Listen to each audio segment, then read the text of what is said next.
Jai Hind to all the amazing learners. Welcome back to your own online class sessions with Study Journey. So, dear students, as you know, we are covering up your history portion of class 9 through the NCERT book, and we have presently finished our second chapter, that is Socialism in Europe and the rise of Russian Revolution.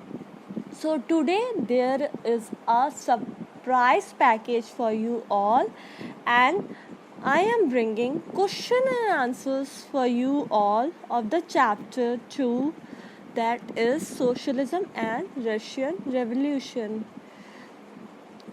My dear students, you all were much worried about how to write question and answers, as it was a assignment for you.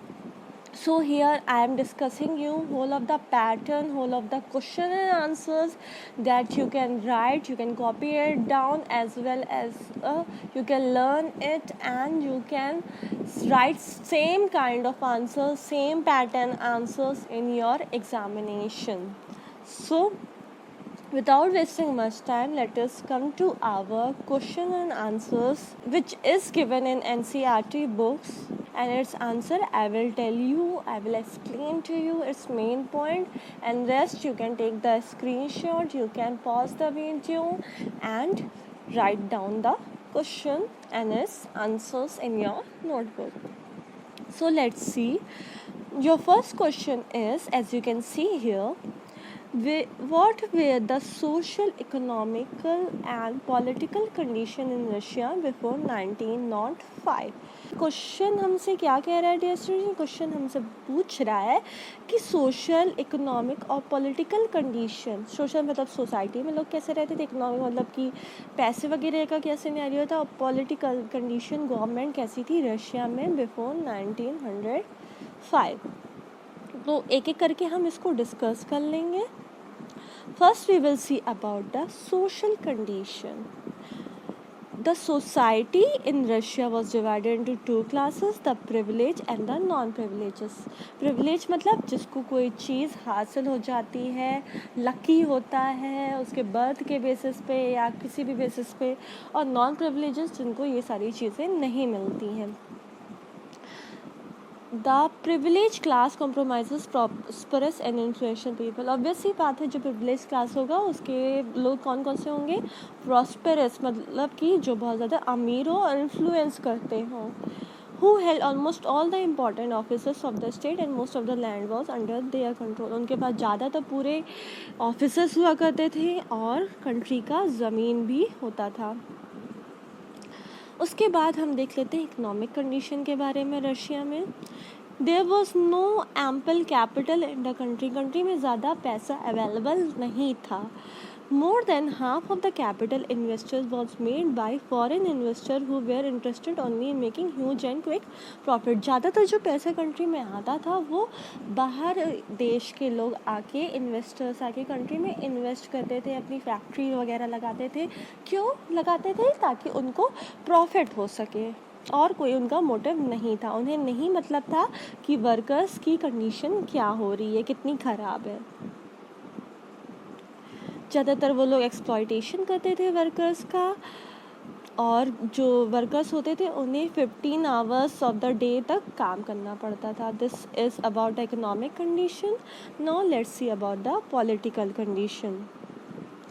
Russian polity was basically still feudal in nature. Feudal के बारे में हमने पढ़ा था. जो king होता था वो ज़मीन नोबल्स को देता था, और नोबल्स उस ज़मीन को पीसेंट से उस पर कल्टीवेशन करवाते थे, और उसके बदले वो पीसेंट्स को अच्छे से वेजेस भी नहीं प्रोवाइड करते थे. This was feudal system almost.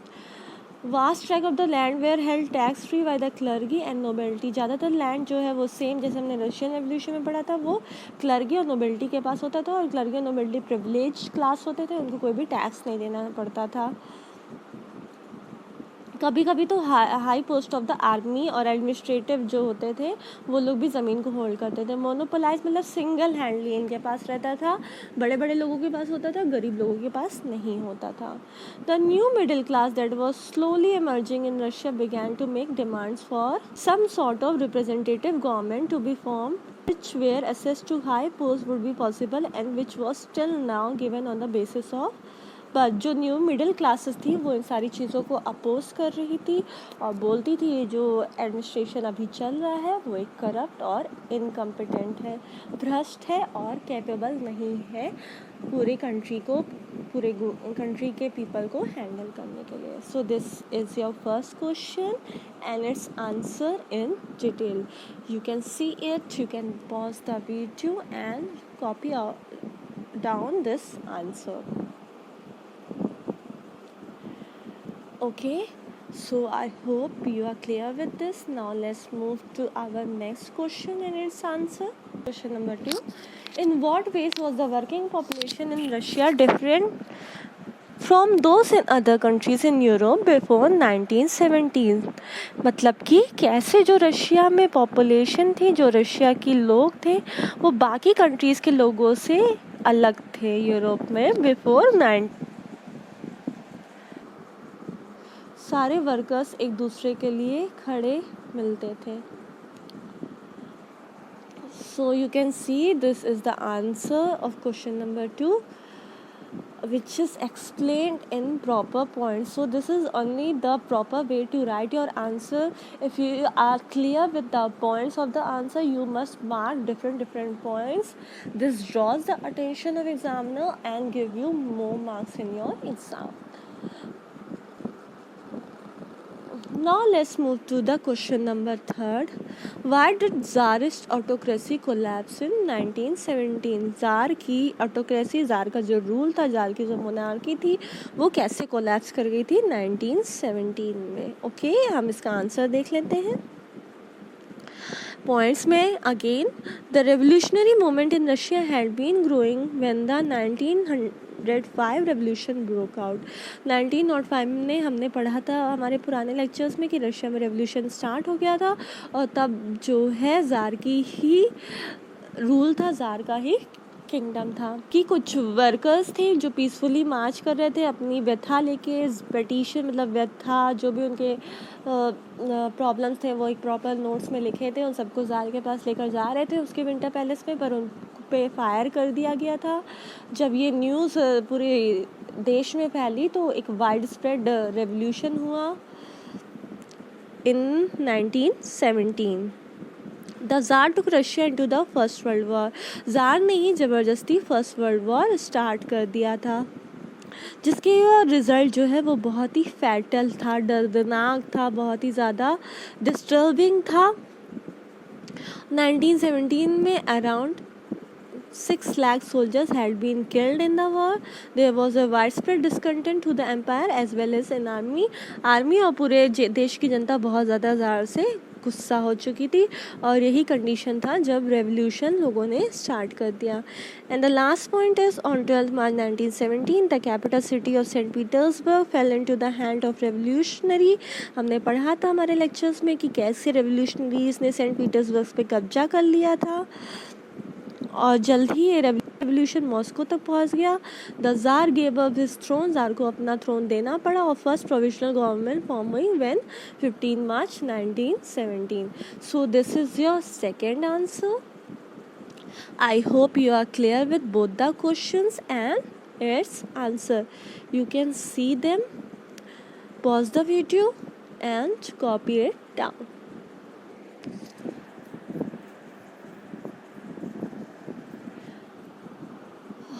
Now I hope you are clear with this.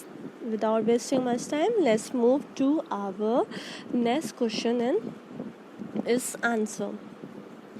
Our next question is, as you can see it here, Make two lists, one with the main events and the effect of February Revolution, and the other with the main events and effect of October Revolution. Write a paragraph on who was involved in each, who were the leaders, and what was the impact of each on Soviet history. मतलब कि आपको दो events के बारे में describe करना है पूरा डिटेल में, उसके लीडर्स कौन कौन थे और उसका इम्पैक्ट क्या हुआ था. पहला तो फेब्रुअरी रेवोल्यूशन और दूसरा है अक्टूबर रेवोल्यूशन. दोनों के बारे में हम बारी बारी से देख लेंगे. पहले हम देखेंगे फेब्रुअरी रेवोल्यूशन 1917 के बारे में. इन ऑब्वियसली बात है, जब ये दिया है फेब्रुअरी रेवोल्यूशन तो ये स्टार्ट कब हुआ था? फेब्रुअरी 1917 में. क्यों स्टार्ट हुआ था? क्योंकि फूड शॉर्टेज हो गया था, जिसकी वजह से वर्कर्स को बहुत ज़्यादा प्रॉब्लम हो रही थी, उन्हें खाना वगैरह नहीं मिल रहा था.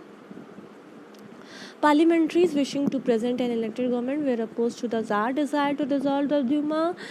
जैसे कि हम पढ़ चुके हैं कि ज़ार जो था वो बार बार ड्यूमा को डिज़ोल्व कर देता था, उसके खिलाफ काफ़ी सारे लोग थे. 2 फरवरी को एक लॉकआउट हो गया था एक फैक्ट्री में on the banks of river Neva, जिसके सपोर्ट में सारे वर्कर्स ने स्ट्राइक कर दिया था. On 23rd February, workers in 50 factories called a strike in sympathy. और उसके बाद many factories women led the way to strike. This came to be known as International Women's Day then in Russia. So this is your answer. This is about the detailing of February Revolution, its impacts, and who were involved. As you can see, workers and women were involved, and these are explained well into points. Now let's move to our second point, that is October Revolution in 1917. As the conflict between the provisional government and the Bolshevik grew, Lenin feared about the provincial government would set up a dictatorship. हम पहला revolution तो ज़ार के against हुआ था February revolution, और दूसरा revolution अक्टूबर में किसके बीच हुआ था? लेनिन बोल्शेविक पार्टी का जो हेड था उसके और प्रोविजनल गवर्नमेंट जो ज़ार को रिमूव करके आ गई थी, उन दोनों के बीच. ठीक है, तो याद रखना फेब्रुअरी रेवोल्यूशन किसके बीच में हुआ था? लोकल वर्कर्स और ज़ार के बीच. और जो हमारा अक्टूबर रेवोल्यूशन था वो बोल्शेविक पार्टी और प्रोविजनल गवर्नमेंट के बीच में हुआ था. ठीक है, तो लेनिन ने क्यों ये रेवोल्यूशन स्टार्ट किया था? क्योंकि अक्टूबर रेवोल्यूशन स्टार्ट किया था क्योंकि उसे लग रहा था कि प्रोविजनल गवर्नमेंट जो है वो डिक्टेटरशिप कहीं वो इस्टेब्लिश ना कर दे पूरे रशिया में. डिक्टेटरशिप मतलब कि जब एक सिंगल पर्सन पूरी तरीके से पूरी कंट्री का रूल अपने हाथों में ले लेता है, उसका जब मन करता है जो रूल्स एंड रेगुलेशन बनाता है और लोगों को वो ज़बरदस्ती फॉलो करवाता है. In September 1917, Lenin started discussion for an uprising against the government. Bolshevik supporters in the army, Soviet and factories were brought together. सितंबर 1917 में लेनिन ओपनली जो है अपने विचारों को लोगों के सामने रखने लगा जो उसके प्रोविजनल गवर्नमेंट के अगेंस्ट थे, और उसने आर्मी को, सारी जूनियर्स जो थे वर्कर्स के यानी कि सोवियट्स थे, और जितने भी फैक्ट्री वगैरह के लेबरर्स हैं उन सबको एक कर दिया. On 16 October 1917, Lenin persuaded the Petrograd Soviet and the Bolshevik Party to agree to a socialist seizure of power. Finally, 16 October 1917 को लेनिन ने मना लिया पेट्रोग्राड के सोवियत को और अपने पार्टी के सारे मेंबर्स को कि अब जो है हम पावर को अपने हाथ में ले लेंगे, और ये उसने क्या नाम दिया? सोशलिस्ट सीजर का नाम दिया. मतलब कि हम जो भी कर रहे हैं हम वो सोशलिज्म के आइडिया के अंतर्गत कर रहे हैं. सोशलिज्म के आइडिया को मैंने बहुत ही अच्छे से आपको एक्सप्लेन करके लास्ट वीडियोस में ऑलरेडी समझा दिया है. उसमें क्या होता था? मेनली उसमें यही होता था कि जो प्रॉपर्टी होती थी वो किसी सिंगल प्राइवेट इंडिविजुअल के हाथों में ना रहे, बल्कि सारे कॉमन पीपल में डिस्ट्रीब्यूट हो जाए. Right? Then a military revolutionary committee was appointed by the Soviet under Leon Trotsky to organize the seizure. The date of event was kept a secret. ये सब के बारे में हम already पढ़ चुके हैं. The uprising began on 24th October. Sensing the trouble, Kerensky had left the city to summon troops, which later seized government officers and arrested ministers. In the year that followed, Bolshevik became the only one party to participate in the election to the All Russian Congress of Soviet which became the parliament of the country. मतलब कि सब कुछ Lenin के plan के accordingly हुआ. उसने अपने एक लीडर को अपॉइंट कर दिया, लियोन ट्रोट्स्की. उसने सारे पावर को सीज कर दिया, अटैक किया पार्लियामेंट को. पार्लियामेंट पे जब अटैक हुआ तो प्राइम मिनिस्टर जो था प्रोविजनल गवर्नमेंट का वो देश के बाहर गया आर्मीज़ को इकट्ठा करने के लिए. पर तब तक जो है पूरे विंटर पैलेस पे कब्जा हो चुका था और आर्मीज़ ने मिनिस्टर्स को अरेस्ट कर लिया था, गवर्नमेंट ऑफिसर्स को ब्लॉक कर दिया था. फाइनली बोल्शेविक पार्टी ने अपनी इकलौती पार्टी को इस्टेब्लिश कर दिया पूरे रशिया में, जिसका नाम था all Russian Congress of Soviet. So this is about your answer number 4. You can see it. So dear student, this was all about question answer session of today's lecture. Rest few questions are only remaining which we will discuss in our next part. For today, I hope everything is clear to you and you will soon complete your work. With this only, I bid you all farewell from today's session. Stay home, stay safe, have a good day. Jai Hind.